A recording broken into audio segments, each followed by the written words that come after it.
Classic, timeless. We love to collect old stuff and reminisce the old times. At kahit pa some of these are slightly of high value because of considerable age, ang mahalaga, we get a piece of time passed. Now, has this become a hobby or a habit? Nandito tayo sa Ali Mall Cubao para sa GNB Collectibles Convention.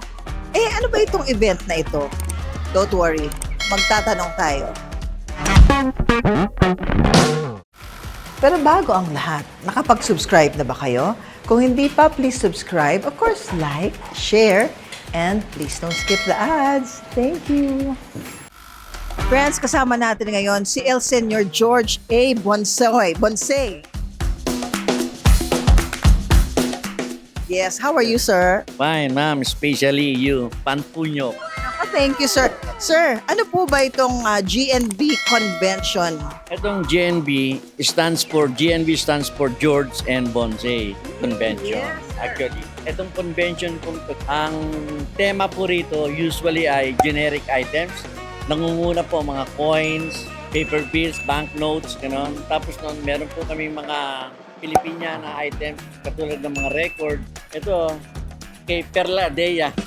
Bakit po kaya sa tingin niyo, bumalik po itong ating kasiglahan, yung ating hilig sa pangongolekta ng mga album?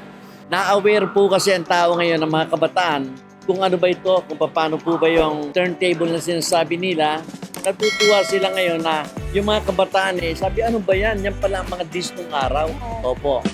To fully understand bakit bumabalik sa uso itong vinyl records, CDs at cassettes at nauhok ang maraming kabataan, kausapin natin si Eman, isang millennial. Friends, kasama natin ngayon si Eman Kaindik of Ghost Jam Records. Eman, they say that collecting LPs daw, 45s and the like, very expensive hobby daw ito, tapos nakaka-addict daw. What your thoughts? Well, it is true that it's a very addictive but fulfilling hobby po tayo. Ako personally po, I collect for nostalgia. Napaka-rewarding na parang mabalik mo yung alaala, yung memory na yun. That's what makes it so fulfilling and addicting. Eman, napansin ko lang na marami mga Gen Z, mga kabataan na katulad mo na na-addict, na nahihilig sa pangongolekta. Bakit kaya?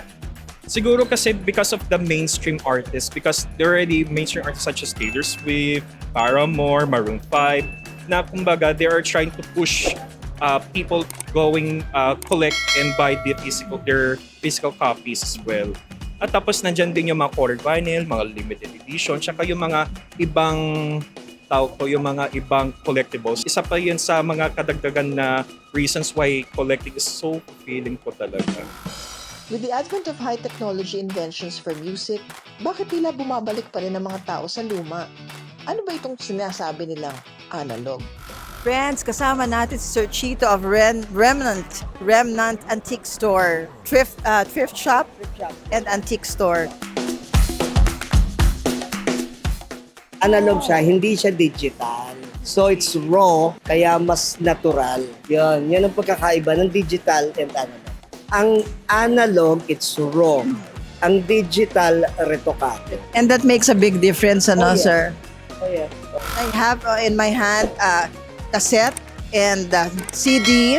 Ako, love na love ko to nung araw. Marami bang bumibili ng cassette at CD pa? Of course, pretty much. Same goes with vinyl records or any physical media for that matter na the popularity just keeps increasing po. At people just really miss that, that physical touch that we have to insert this in player or put down the vinyl record in the turntable. Yung ritual, yun yung nami-miss kasi nasa na po kasi tayo, digital age at information age. Friends, nandito tayo ngayon sa Linux Records. Kasama natin ang owner, si Joseph Flores, and si Mang Den, si Kuya Dens. Joseph, ano ba itong mga binibenta natin dito? Mga CDs, yan, mga original copy na CDs, mga 45, mga singles, tapos mga LP, Hot Wheels, vintage toys, Funko Pop. Yan, ganyan yung mga binibenta natin dito. GNB Convention. Paano kaya na-preserve yan na maging mint condition, Joe? Tatabi na lang talaga ng maayos. Lalo-lalo ngayon, mga tag-ulan. Kailangan talaga yung pagtatabi. Kasi delikado ngayon sa baha. Joe, ito kagaya nito, Apo Hiking Society. Magkano ba ito nakalagay na price? 3,000 Oh, 3,000 plus. Ito yung, ano bang LP nila to? Tito Danny, Tito Jim, Meron din tayo dito. Tito Danny, and Tito Buboy. Ano ba yung high-selling LPs? Ano yung madaling Ngayon po, ma-sell mga out? DSP, Apo, tapos yung iba yan, si Gary V. Yan. So in short, Joe, ang mabenta yung mga OPM pa rin. Mabenta din po talaga OPM. Dahil yung mga mainstream. Yung mga collector talaga hinahanap, yung mga malalim na OPM, mga bihirang-bihira, yung kagaya. Yan. Oy, hard to find! Eto, ang gusto ko. Magkano itong kay Ate B? 3.5 po, may bawas Oh. pa naman. 3,500, may bawas pa ito sa mga interested. Joseph, sabi nila, a little birdie told me na kayo daw ang puntahan ng mga hard to find LPs. Mostly talaga pagka OPM sa akin talaga yung naghahanap. Dahil yung mga original pressing yan, sa akin nila hinahanap. At dahil lumalawak ang market, natural, naging mahigpit na rin ang competition sa bentahan. Paano yung yung competition sa market? Malakas ba?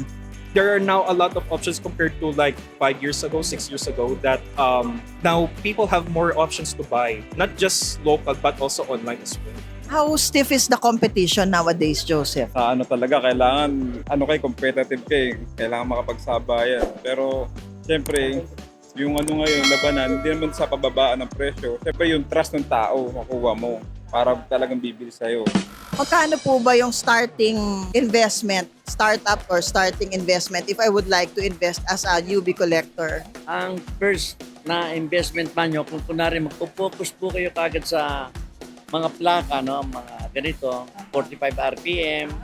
Huwag kayong lumayo muna. First 45 RPM, tapos then you can move to 78 RPM at saka isang 33 RPM. Yung 7-8, sir, ano yun, yung long playing album? Hindi po, single din po yan. Kaya lang, yun ang mga 1930s, 20s. Opo, yan. 78 RPM.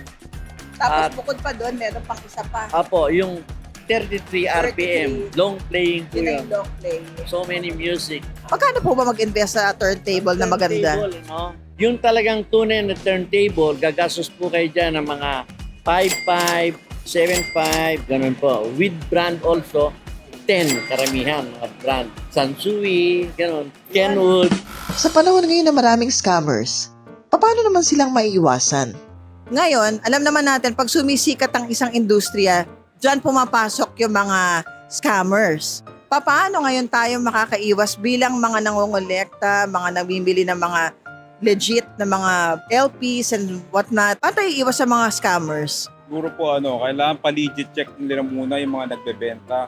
Kung totoong talagang seller o nagpapanggap lang. Kasi ngayon sa internet, maraming mga dummy account lang nagbebenta pero hindi naman talaga sa kanila yung photo o yung item, kinukuha nila yung ginagrab photo nila, i-edit talaga ng pangalan.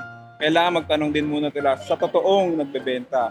Or pumunta talaga sila dito sa mga nagbebenta. Mas maganda. Makikita nila yung item personally. You go to the store, you go inside the store, you dig, you found something, okay, you buy it. Ganon kasimple. Back to old school. It makes sense, no? Kasi pag physical store naman, mas masisipat mo yung yung item mas right. Mas mache-check mo as opposed to an online buy. You don't know what the real score is, right? Kung kaya ng meet up para makita nyo yung item before you buy it, you do it. Oo. Pag-meet up na lang kayo or puntahan nyo sila, yung seller. Meron ba kayo mga grupo-grupo, mga pwedeng group chat na pwedeng salihan? May mga ganun na ba ngayon? Yes po, meron po, marami po. Unang-una yung kaplaka. Yan, madami mga nagpo-post din dyan, madami mga legit seller din dyan. Nandiyan din yung mga totoong collector. Pwede nyo po i-follow ang Kaplaka. Yun, guys, sa mga bagong collectors, sasama kayo sa mga ganong groups, yung mga kaplaka, or if you can go to the physical store, punta na kayo sa physical store para makaiwas scam. Sa tingin mo, hanggang kailan kaya itong hilig na to ng mga tao sa vinyl records? Magtatagal ba itong hilig na to or fad lang to? Siguro po magtatagal pa kasi yung mga bagong, saka yung mga sumisikat ngayon, nagagawa din sila ng mga bagong LP nila eh. Kaya siguro, baka pang matagalan din ulit, kagaya noon. Kaya kagaya nito, na-preserve nila, ilang dekada na to. 30 years, 40 years. Mga ganun po uli. Ano yan, dating yan. Kasi yung plaka man, even 100 years, I think, maglalast yan. So bakit kaya may fascination ng tao sa luma? What is it kaya about luma? Bakit mahilig ang tao sa mga luma? Marami old soul, especially yung mga younger generations kayo. Mahilig sila. Parang we would like to go back in time, parang for sentimental value. And also siguro it's because of the history ng plaka, ng, yung mga sa mga discographers, iba rin ang impact nun, Yes, oo, iba talaga. I would like to thank Mia Maison Home Fragrances, Jill Stewart Imported Eyewear. Thank you to Miss Ace Nepomuceno Chang, Omnident Dental Center. To our new sponsor, thank you, Ready Set Glow PH. Ready Set Glow products are available in Shopee, Lazada, and TikTok. Just search Ready Set Glow PH. Available din po sila sa Watson and SM Department Store. Maraming salamat po, Miss Marian Sigaot at sa buong RSG family. Thank you so much. Nostalgia can be sentimental because it highlights the passage of time. Ngunit may dala din itong kakaibang saya tuwing bumabalik tayo sa mga alaala ng kahapon. Talaga naman pong tayo mga Pinoy ay hindi po patatalo pagdating sa collections. We spend money, time, and effort just to get a piece of history and create an extensive collection. Ito po si Snooki Serna. Salamat po sa patuloy ninyong suporta at pagmamahal. And always remember that whatever happens, rain or shine, friends po tayo. Thank you so much and God bless you. Hope to see you in the next episode. Madonna, Kuna Desma.